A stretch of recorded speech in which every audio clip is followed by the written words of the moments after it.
could figure out who's infrastructure and who's the customer. I'm Alicia Robb. I'm a senior research fellow at the Kaufman Foundation, and I'm an angel investor with the Unreasonable Institute in Boulder, and I live in Marin County. Oh, great. How'd you get hooked up with these guys? We get around. Great. I'm Chatsky, managing partner together with Olga at East Labs Startup Accelerator in Kyiv. Okay. So we've been in Ukraine already for 5 years, but originally I'm from Brazil. From Brazil? Yeah. Well, that's a great combination. Brazil and Ukraine. Yeah. That's probably worth at least a day's worth of stories. Welcome. I'm from Estonia, based here, sort of dark side, representing the government. Huh? Estonia, the government's good side there. Hi, I'm Marta from Poland. I'm from Hardcore Ventures, and I run Cameron's Accelerator in Poland. Hi, I'm Wayne Sutton, entrepreneur, currently working on a platform in the investor CRM space, and angel training, currently participating in the Ask Angel Investor program, and also with the Pipeline Fellowship Angel program as well. So, okay. It's both worlds. Right here. Hi, Monique Robinson. I'm co-founder of Startup Monthly and also an entrepreneur. Emma Theodore, coordinator at Startup Partner. I'm Olga Bilkova. I'm managing East Labs with Evelyn, and I'm also a newly elected member of Parliament in Ukraine. Oh, really? Oh, congratulations. Oh, and you're not from Brazil. I can tell.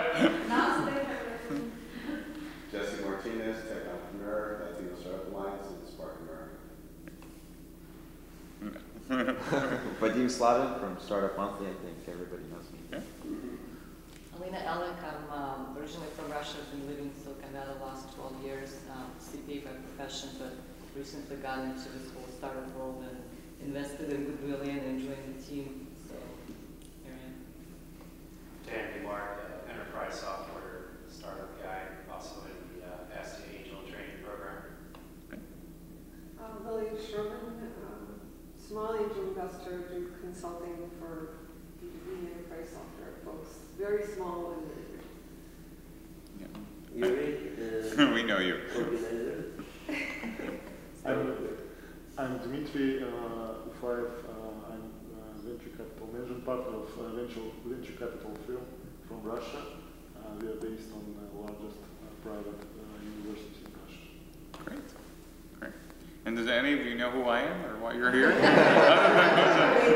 It was a nice drive. So just so you're sure, I'm Steve Blank. And I find this very funny because my previous career was just as an entrepreneur. I just kept doing it until I got it right, is the way I kind of describe it. I was a serial entrepreneur. I did 8 startups in 21 years. Because I couldn't focus on any one thing, I actually did a series of very different industries. My career started in military intelligence, both in the military and as a startup in Silicon Valley. My first boss became the Secretary of Defense of the United States, Bill Perry. And then I did the first of 2 semiconductor companies, one called Zilog, then called MIPS. I did some consumer Macintosh hardware in the late 80s. I did a video game company, then I did a supercomputer company, then I did an enterprise software company. And the final score at the end was 4 IPOs and 2 craters so deep they left their own iridium layer. I mean, they were just very large failures. In fact, the next to last startup, I lost $35 million of investor money. My parents were immigrants from Russia. And I called up my mother, who was still alive at the time, and told her, "Mom, I've lost $35 million. And luckily, English still was not her first language, because she said, "Well, where'd you put it?" And I said, no, I spent it. And she said, "Oh, we can't change your name, it's already blank. There's no place to go back, and the village is gone." And I said, no, I just want to, I'm calling you now because the same people just gave me another $12 million. And she did, and this time she broke into Russian and Polish and Yiddish, and she said, only in America are the streets paved with gold. And in fact, that is the kind of the story here, because I took that $12 million, and for you VCs, you ought to hold down, sit down, because you are, because I returned $1 billion each to the two investors who gave me the $12 million. And so that is, in fact, the story of Silicon Valley, which is, you know what we call a failed entrepreneur here? There's a special word in the Valley. Anybody know what the word is? Experienced. It's a big idea, because part of this culture is you have multiple shots at the goal if you're an entrepreneur. If you failed honestly, if you didn't cheat or lie, and if your first words out of your mouth are not how to blame everybody else, but instead is, boy, let me tell you what I learned. I'll never do that again. Then all of a sudden, our culture and also our commercial bankruptcy system allows you to shut down a company in a matter of weeks, you know, kind of say goodbye to the people you owe money to, and then start again.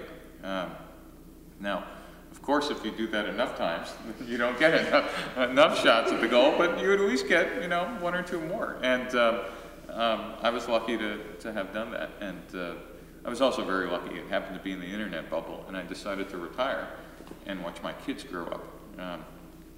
And I also decided to do another piece of Silicon Valley culture. Have you all heard about the pay it forward culture? Anybody know about this?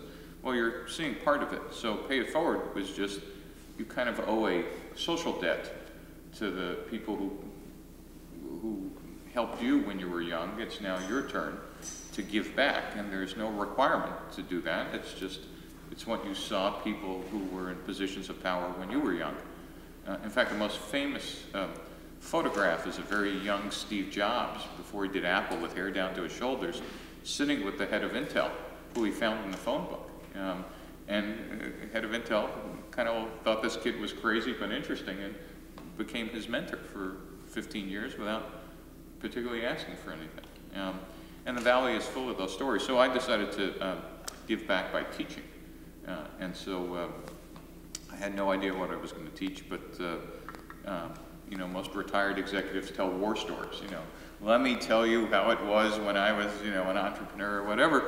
But I decided that I was going to write my memoirs, that the world really needed to hear my history.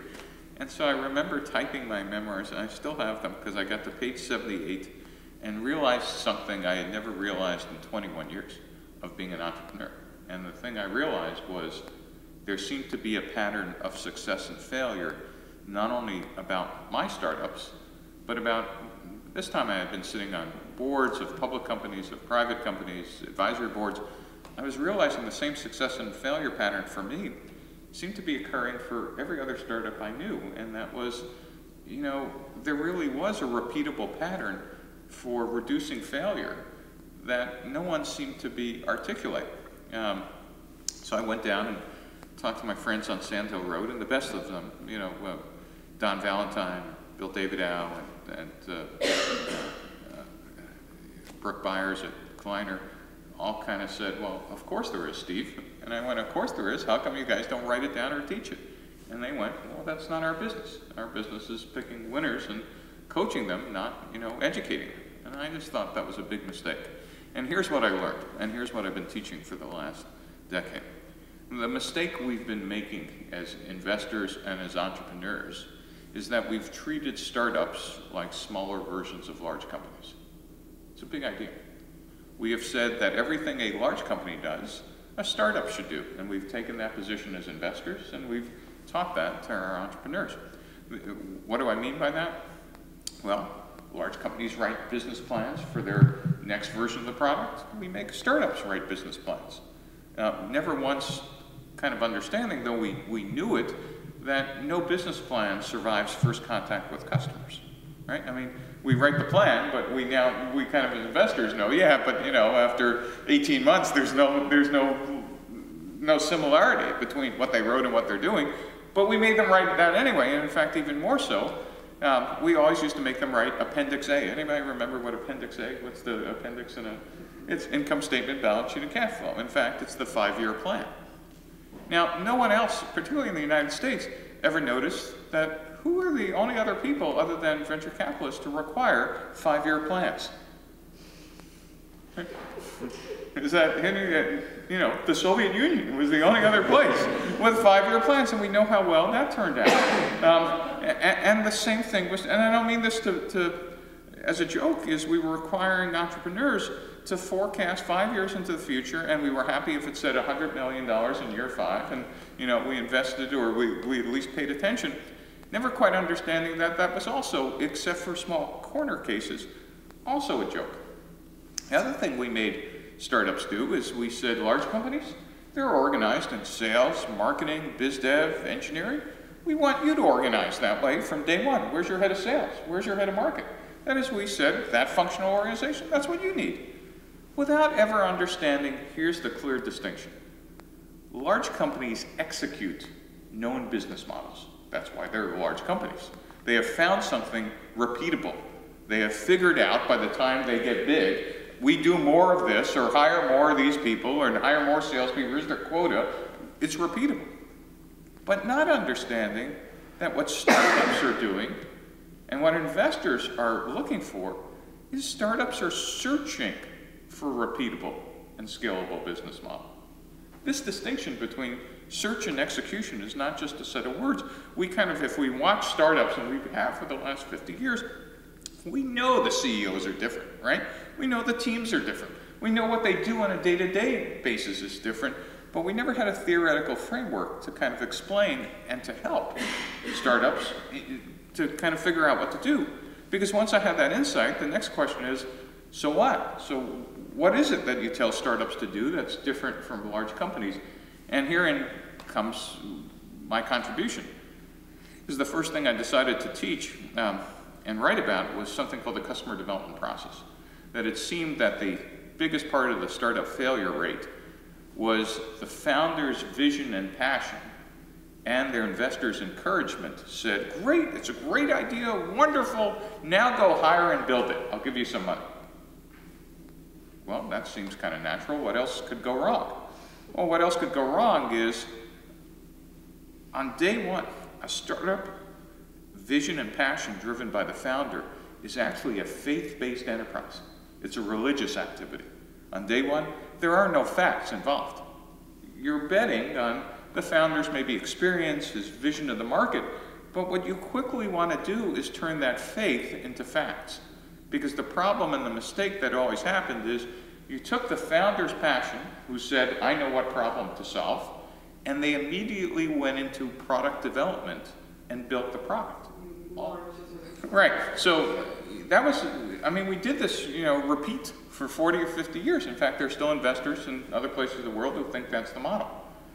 We now kind of understand that the largest part of the failure rate was actually making those assumptions that we actually know what customers want. I mean, the biggest failure is not from product development. It's a huge idea. Even here in Silicon Valley, most startups don't fail from a lack of technology. They fail from a lack of customers and revenue. And we have all these methodologies to kind of improve product development. We had no methodologies to improve customer development. And so the first thing I came up with is kind of a phrase that said there's no facts inside your building, so get the heck outside. And developed a process called the customer development process, which basically forces founders to take their initial assumptions and say all they are is hypotheses. And I use the word hypotheses now because I teach at Stanford. Those students pay 50 grand a year, and their parents want to hear that they're learning something expensive. But outside of Stanford, the word hypotheses, what's the regular English word for hypotheses? Guess. They're just guess. Assumptions is still, that's a $25,000 word. Guess is a word that the man on the street would understand. Oh, right, and now I understand. A startup is a series of untested guesses. Whoa, it's a big idea, right? So number one is you want a process to have entrepreneurs to rapidly test their guesses. The other thing that happened over the couple of years is we were looking for a framework to kind of collect these guesses. And about 4 years ago, someone named Alexander Osterwalder came out with a book called The Business Model Generation. Have you all seen it? If not, you should all download the first 72 pages and buy them, and make all your startups buy them. Because the business model canvas is a way to collect all the hypotheses. Rather than a business plan, we can now say, listen, a startup, it just has 9 things you need to worry about, at least core things. You need to worry about value proposition, that is what product or service, who you're building it for, what customer segment, what's the revenue stream, that is revenue model and pricing tactics, how are you going to get, keep, and grow customers, what's the channel, who are partners, resources, activities, and costs. Somebody mind saying hello to those people? Thank you. Once we have the canvas, what we've now done is actually gave us a map for startups to write down all their hypotheses. And now the customer development process works with that canvas by simply saying, glad you wrote them all down, we're glad you have them, but now I have a process to get out of the building and test every one of those hypotheses. And in that process of testing, here's the amazing thing, is I will find out that I'm wrong for most, if not all, of my initial hypotheses. And guess what? We now know something else very new. We now know that in reality, startups don't go from success to success. They actually go from failure to failure. And the ones that survive are the ones that learn quickly. They either change their hypotheses in small ways, pricing should be $1,000 rather than $200, or they change radically. Pricing shouldn't be a direct sale at all. It should be licensing or subscription or freemium model. That's called a pivot. So now we have a way to describe how we learn. We learn by iterating and pivoting our hypotheses. The other piece we discovered is building our product with all the features on day one is, again, another exercise in faith, but really isn't particularly productive, because in the last 10 years, we now know how to build products and engineer them iteratively and incrementally. And so we use some type of agile development methodology to, instead of building every possible feature, build the minimum feature set and go out and test that as you're talking to customers. Now, if you put all these pieces together, some really interesting things happens. One is we now have a definition of what a startup is, which was, when I was an entrepreneur, I couldn't have told you. Steve's definition of a startup is a temporary organization designed to search for a repeatable and scalable business model. So now we know what an entrepreneur should be doing. Why they think they should be coding or selling or whatever? Not really. They should be searching. What should they be searching for? All those components of the business model. And they should be looking for something that's repeatable and scalable. And by the way, the components of the business model that matter most, well, it's who were your customers and what was the value proposition, and those two things are called product market fit.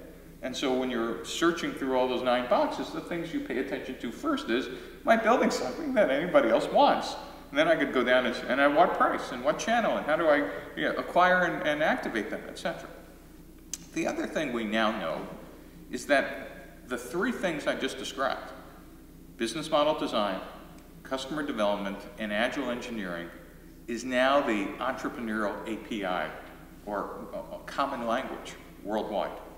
If you get your entrepreneurs speaking Canvas, customer development, and agile engineering, you now have a common set of questions and a common way to communicate with them, and also a baseline of how to evaluate them. Is, really, nice idea, draw your canvas for me. Really, nice canvas. How have you tested the hypothesis? Why didn't you do that yet? Great, we love you guys, great team, come back when you've actually done some customer development. And now we can have conversations that allow us to enrich, the conversation that we're having with early entrepreneurs. And of course, as investors, once you set up a set of heuristics or rules, you'll break them all the time by saying, I don't care about that. This is a great team, we're funding these guys. Or this is they've invented anti-gravity. I don't care about their canvas, but it at least gives you a way to start talking to them and them talking to each other about progress. Because what we now know for sure, is that across a portfolio, using this kind of methodology, whether it's mine or someone else's, it doesn't matter. We now know how to make startups fail less across a portfolio. I can't tell you which one will succeed more, but I can tell you this is now kind of like just moving the whole ocean up by another foot.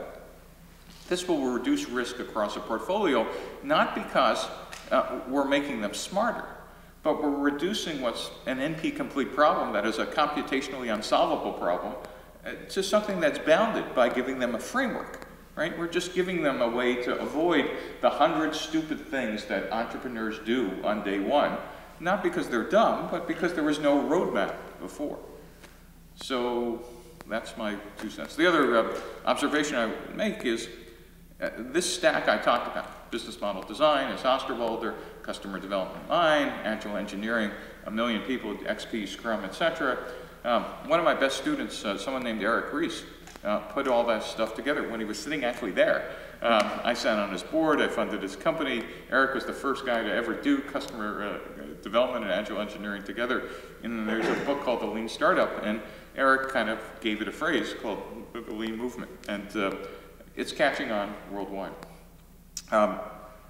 So let's see, that's about all I'm going to say, except a couple things. I teach a class at Stanford and at Berkeley and at Caltech and at Columbia called the Lean Launchpad.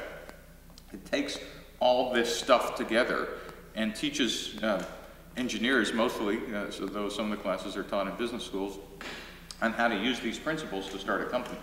The class was also adopted by, in the US, something called the National Science Foundation, which is the group that funds all science and engineering research except for medical in universities, as the standard class for commercializing all research technology in the US. We'll teach 300 teams this year, another 500 next year. It's taught at, besides Stanford and Berkeley, University of Michigan, Georgia Tech, and then another 10 universities next year. I put this class online for free on udacity.com, so if any of your entrepreneurs want to see what this stuff looks like. And then I realized, while I put the lectures online, it doesn't have the in-person coaching and mentoring. So I partnered with a nonprofit called Startup Weekend. Have any of you ran into Startup Weekend? It's a nonprofit. It puts on a 54-hour program of how to start a company, but a lot of people who went through that were really kind of excited and said, well, what do we do next? And they went, next, good idea. So now they're offering a 3-week class called Startup Weekend Next that uses my online lectures with thousands of volunteers across the world to host these classes. And we ran the first 5 as a prototype. We're doing 25 cities in November, December. We'll probably do 300 to 400 cities worldwide next year. And our goal is to create 10,000 startups over the lifetime of this program. And we'll see if it works. So you should just know all that's free. It's available to your ecosystem.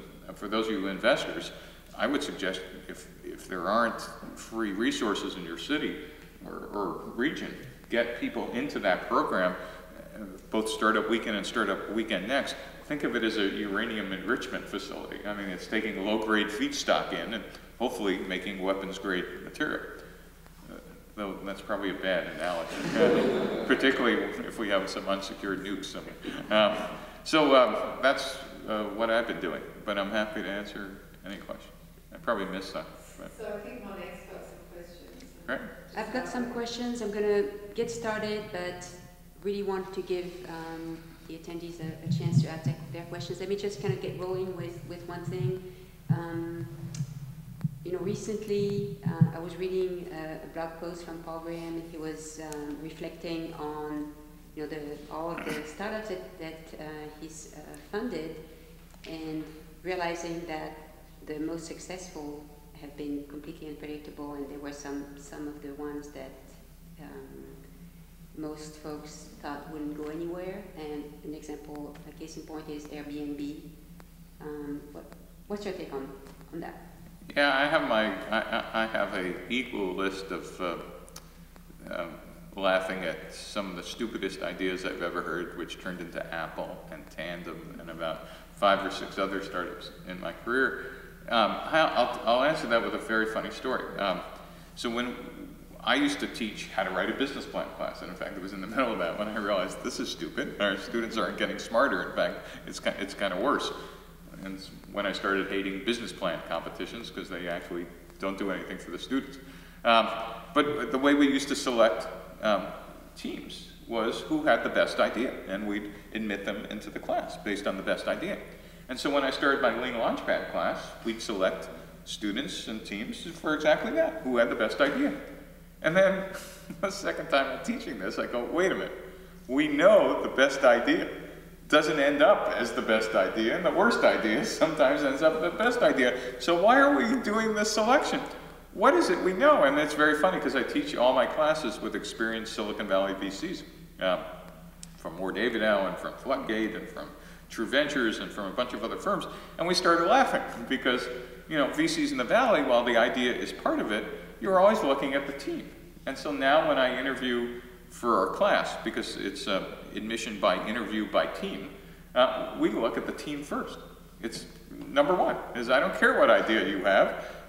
And in fact, at times we've actually done this, though I will deny, even though it's on video, that this is true. We'll sometimes turn down a great team to see what they do.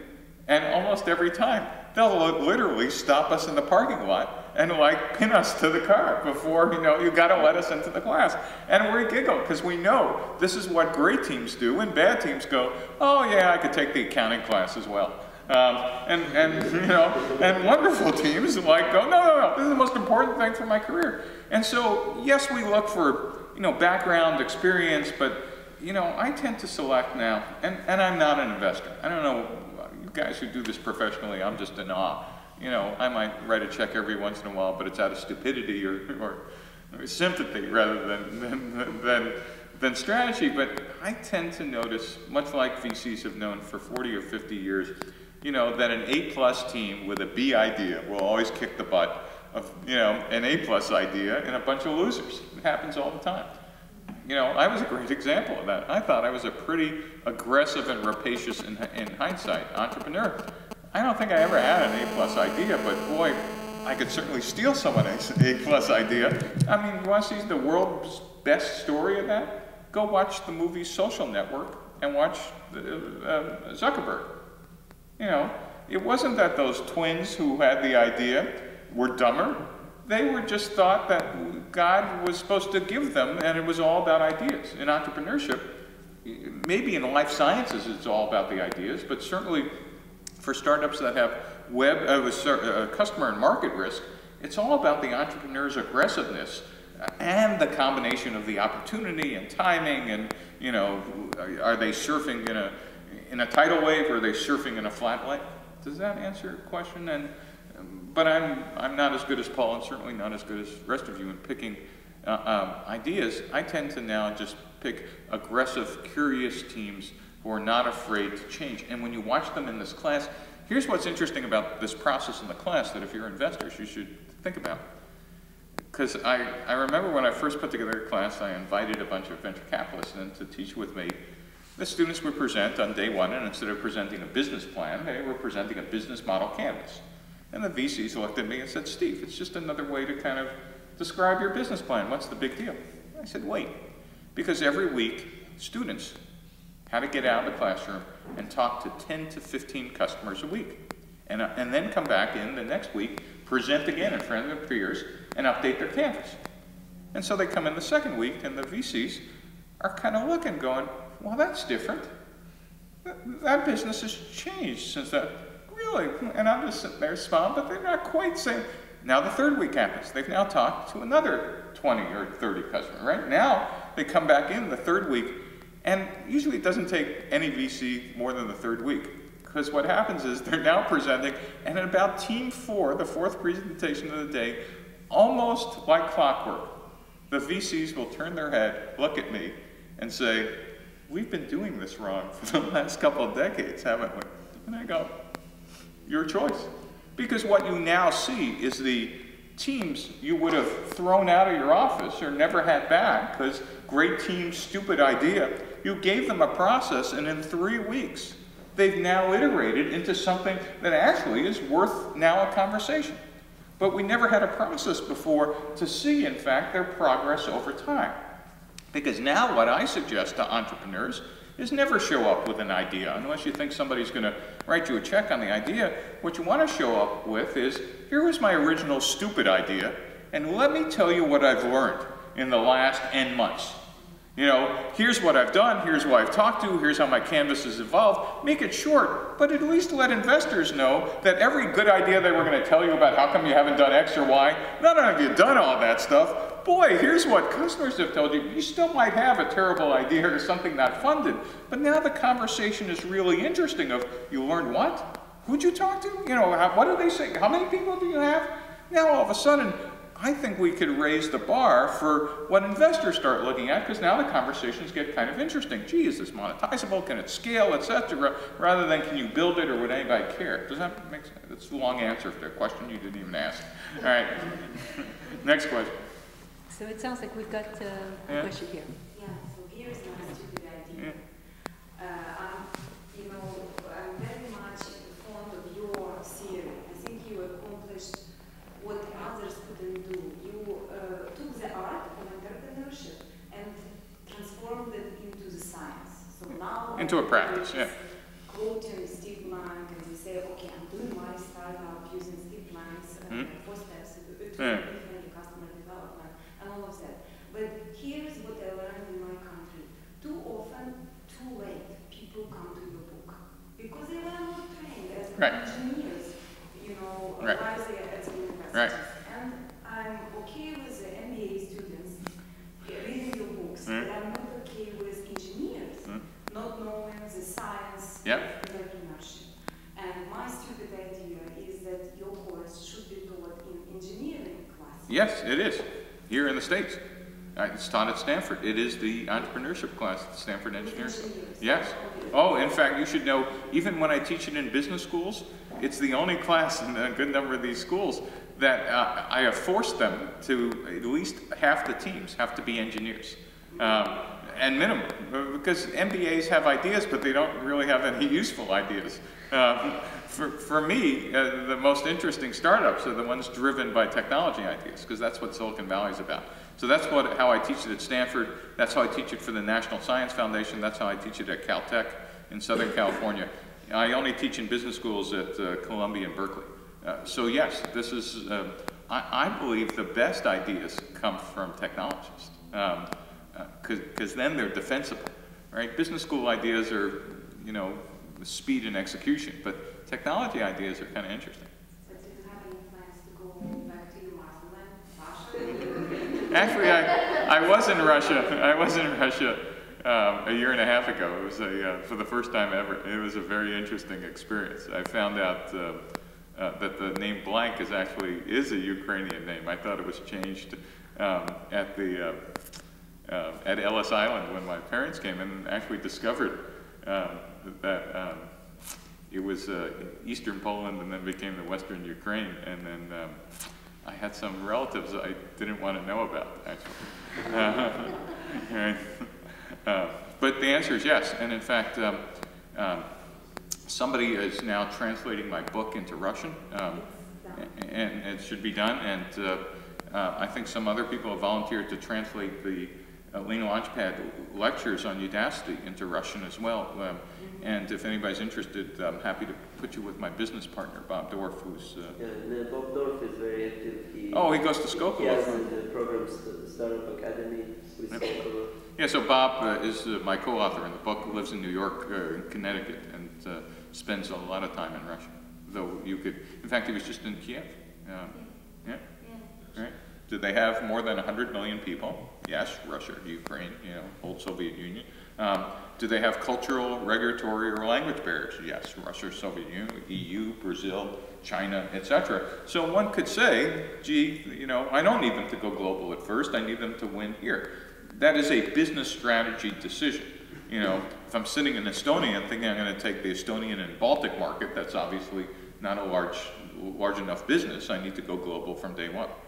The second thing I would advise, and I think all of you have traveled enough to see this, if you're going to hand somebody a check for, you know, more than 100 grand, I would make it $105,000 and insist that they come out here for a week, at least.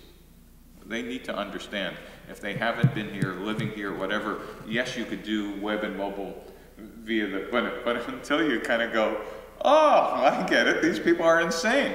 Yeah. And I'm competing with people who don't sleep, right? Which, by the way, is another big idea. Is, I don't know the cultures in each one of your countries, but the thing that used to make me angry is seeing an accelerator, and I look at the parking lot at 5:30 and it's empty. Like, what are you thinking? You're competing with people who are sleeping under their desks. You're only working half time. Oh, I'm working 40 hours a week. That's my point. You're working half time. So getting people out here to understand the culture they're competing with, and also selling to, etc. Not just tourism, but have them sit into, various incubators and accelerators and get a feel of the culture. And also, if they're trying to get the U.S. mass market, to also get them to understand that the U.S. is not the coasts. While there's a big chunk of our population, the middle of the country is sometimes like a second world country. It's not like as bad as some other places, but our urban areas are not indicative of the entire country. Does that answer your question? Yeah? Yes? Follow up on your first question about the team. You said how important it is to have an A team. What does it really mean, an A team? Or how to spot? That's the question. It's like, what's your definition of a beautiful woman? or man? I mean, it really depends. Are you an investor? Yes. Okay. Well, that depends on what you believe is your definition of what's a winning team to make you a ton of money. So, you might want to share stories with other investors who tend to have better DNA than me, but if I had to go through my list, it's, agile, resilient, tenacious, visionary, passionate, curious. I mean, the whole list of and then we could finally get into, do they have any skill in the domain, or are they domain experts, etc. But a bunch of it is, they're crazy people. What about coachable? I'm sorry? Coachable. Steve Jobs was never coachable. So you have to decide. So those are what I call, and by the way, that category, I've seen a couple of them, and I made the mistake of actually not only investing them in when I used to sit on boards, but trying to sit on their boards. I now have a rule that I call them hold your nose, close your eyes, and give them money investments, where you kind of go, here, take $100,000. I don't want to, and you don't want anybody you like working there. But they're crazy. So there is some sub-segment I've seen who are offensive, who are nasty, who are crazy, and most of them, that's it. But the others are, but who are also actually will make something happen. And you decide whether you want to invest in it. And Larry Ellison fits that mode, Jobs fit that mode. Gates was better than that, though still a screamer. I mean, you go down through your, yes, you go down through your list of, but for me, the ability to move quickly, the ability to be curious about lots of things, resilient, because they will be knocked, you don't know what entrepreneurship is till you get punched in the face. Then you understand what entrepreneurship is, and then you decide whether you still want to be in this business, and whether you get up and how quickly you get up from failure. Those are the kinds of things that I tend to look for, but how much can you see in a couple meetings? That's up to your pattern recognition skills. And that, by the way, that's another thing I tend to look for, is are they good at patterns? Can they see things that they go, wait a minute, this just looks like this one, and then, I tend to now ask them, do they come from dysfunctional families? Because in Silicon Valley, that tends out to be the dominant CEO type who are founders.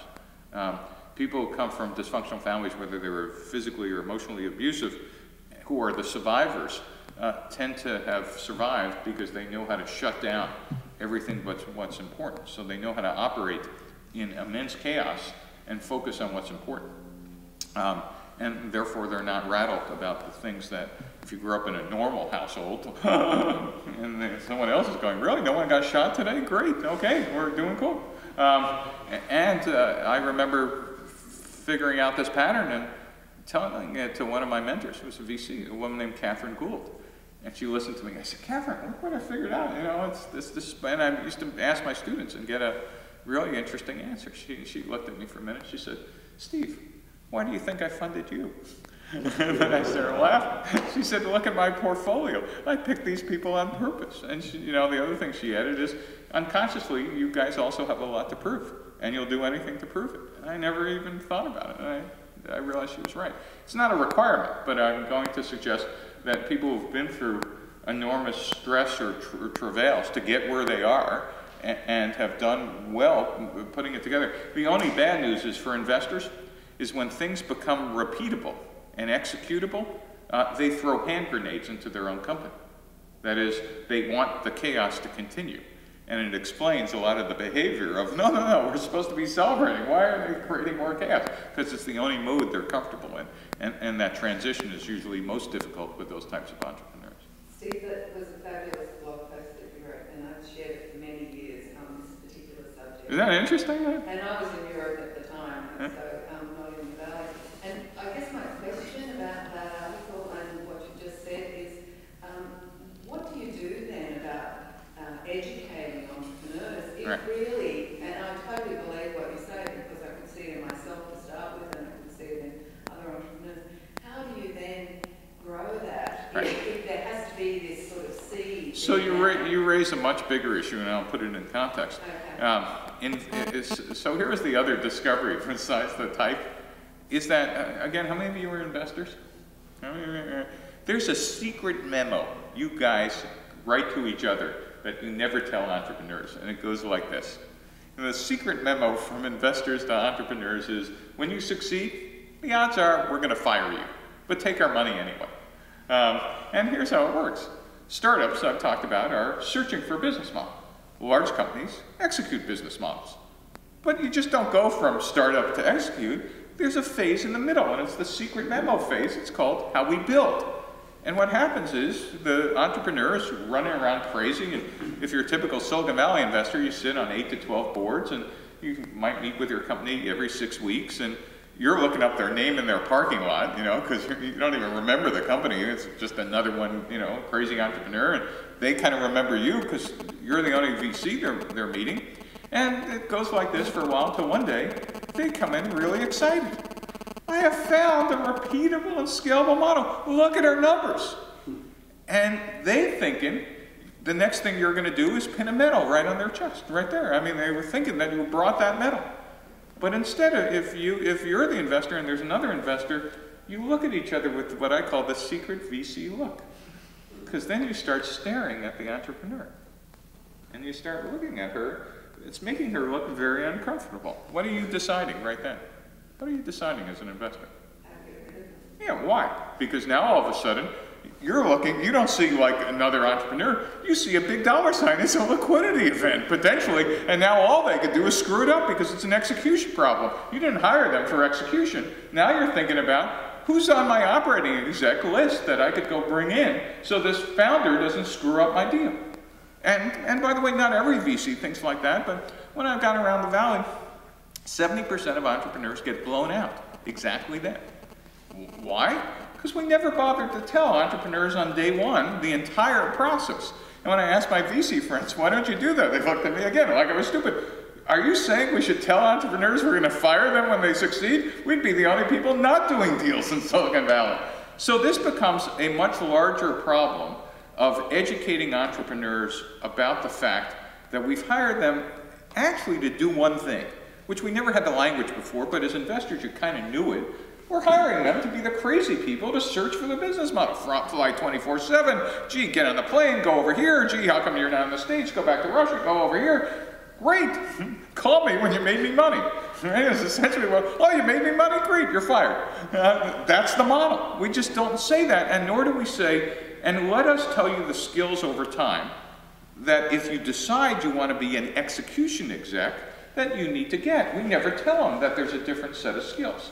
And it took me 6 startups to realize, you know what, I really was great at search and I was great at half of build. But when I really kind of got my ego away from it, there's no way I wanted to be the CEO of 10,000 people. I actually wanted to own as much as I could of one that some other idiot has taken public, which I did. I resigned the day before our S1, our IPO, became effective in New York with an $8 billion market cap. Thank you very much. We hired the chief operating officer at KPMG, and he took the damn thing public. So to answer your question, it's a bigger question about what's the responsibility and do you care about, coaching entrepreneurs who you are using for a goal, which is to, enhance the value of your portfolio to some liquidity event.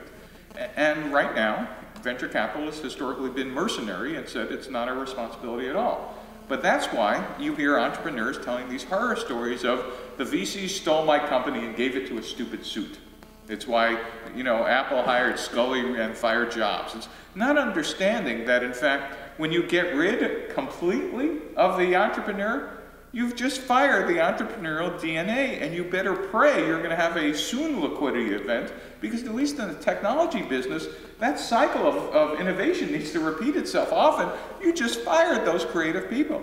Instead of saying, let me explain the new role you could have, and yes, you could be creative because we're going to need you, you know, in another 9 to 18 months. Oops, we got rid of all those guys. Why are we getting our ass kicked the year after we went public? Because we don't have any more innovation. Does that make sense? Yes, yeah. And it is true that there's two different types of personalities. Right, of course. One that wants to do that startup, and like you, I would be bored. Right, and worse, the minute you're hiring a world-class operating exec, if you didn't train them, they also don't know and understand the value of the entrepreneur. In fact, I remember bringing in the head of the KPMG, whose first comment was, boy, are things disorganized. Excuse me, stupid. We went from 0 to $125 million in a year and a half, and the only thing you could tell me is how fucking disorganized this place looks like?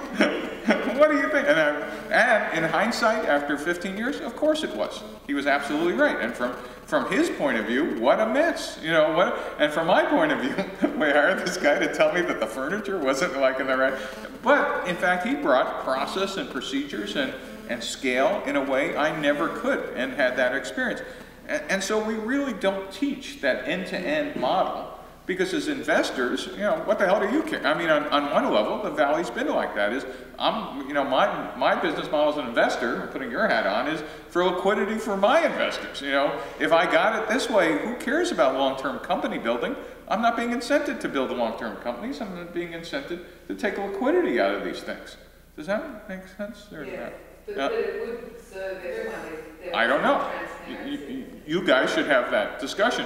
But in spite of you guys, I mean, you guys as investors, I'm being the guy who's being transparent now, telling entrepreneurs that, hey, you're focused on this piece, congratulations, but it's a temporary organization. Exactly. It's temporary. Yeah. Ooh, you know, you either grow up or you die, and when you grow up, you're not going to see the promised land. The odds are. So you better own as much as you can on day one, because you ain't gonna be here.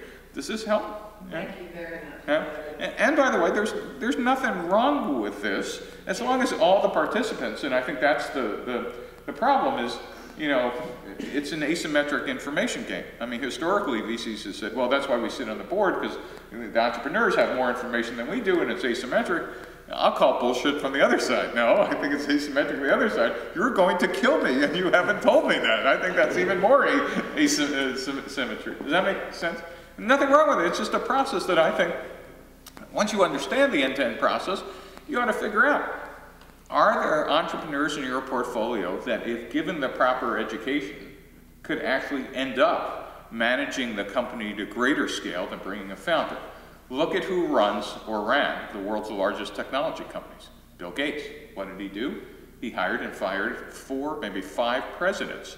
Hired them, sucked them dry, fired them.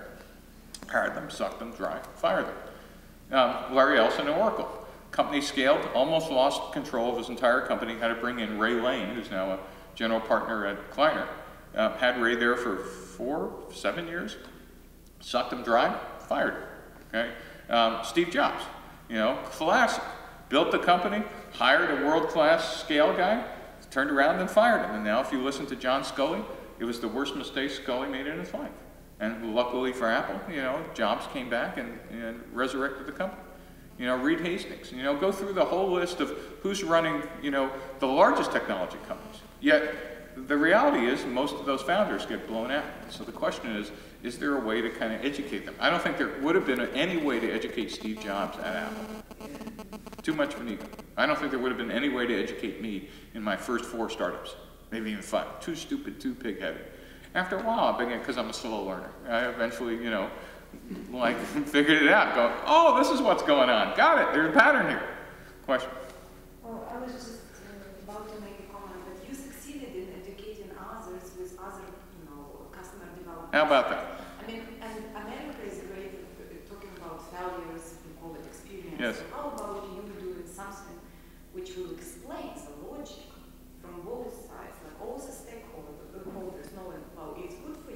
I'm explaining it now. If you do it, then it will be easy. Great. Do you think they would be worthwhile? They will be. And another book, I'm happy to write another blog post. No, send me an email and tell me what you would like in a blog post for an investor, and I'm happy to do it. No, you know, in fact, it's the reason I do these conversations is I learn a lot from these questions, particularly talking to investors, is that, you know, because it forces me to think about, well, what's it look like from this side? And, you know, wait a minute, why don't you write the secret memo? And then, you know, oh, and then I started asking my friend, Steve, are you crazy? We'll put us out of business if we did that. It's about deal flow, for God's sake. We want to optimize deal flow, not minimize it, and we can't be the only guys not talking about this bad news. And the other thing is to really, all the talk now is about the fact that the venture capital model is broken and needs fixing, and I think this could be one piece of that. Could be one piece. More transparency and a different way of moving forward. Right. Yes. How do you see the venture capital angel space change in the next 2-3 years? Because I look at it as we want to move a lot more women investors, especially on the angel side of things. Crowdfunding, job ad coming into play. It's exciting. Everything. And it's going to change. I see it changing the mindset of entrepreneurs. They can get money faster while doing less. And also, it's going to make it different platforms can make it easier for investors to do less money, but still have less risk. But it's going to change the entire ecosystem. Yep. So the answer is yes. No.